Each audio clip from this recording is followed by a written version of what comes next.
Welcome to the Nonprofit Exchange Podcast.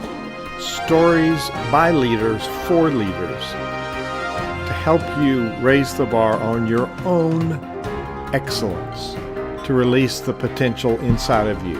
Now, here's today's podcast. Welcome to the Nonprofit Exchange. This is Hugh Ballou.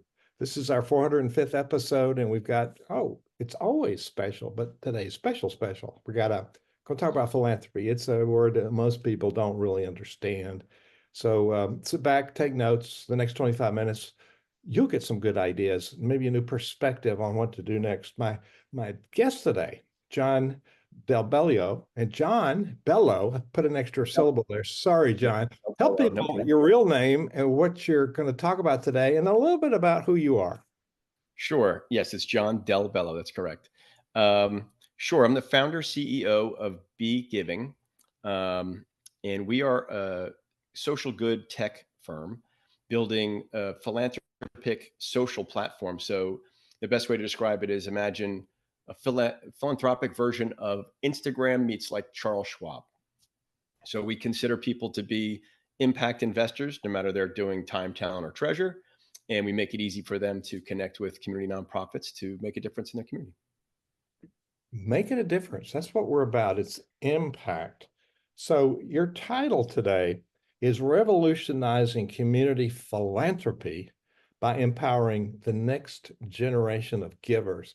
So I'm going to ask you to explain that, but Sure. maybe we ought to start by explaining what your definition of philanthropy. What is philanthropy? Yes, that's a great question.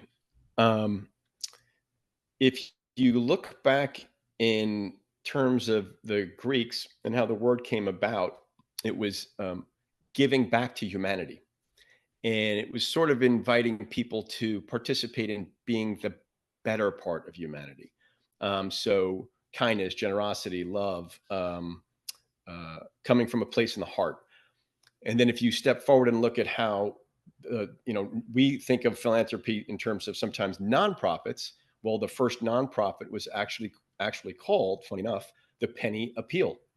It was after the Revolutionary War, when there was a lot of orphans and war widows, and a lot of the revolutionary wives, actually, the leaders' wives, decided that they needed to create some value in the system of helping all these people from the revolutionary outcomes, the war outcomes, support. And they'd go around and collect pennies, and they'd actually sponsor and give that money to widows and orphans and other causes, but mostly that.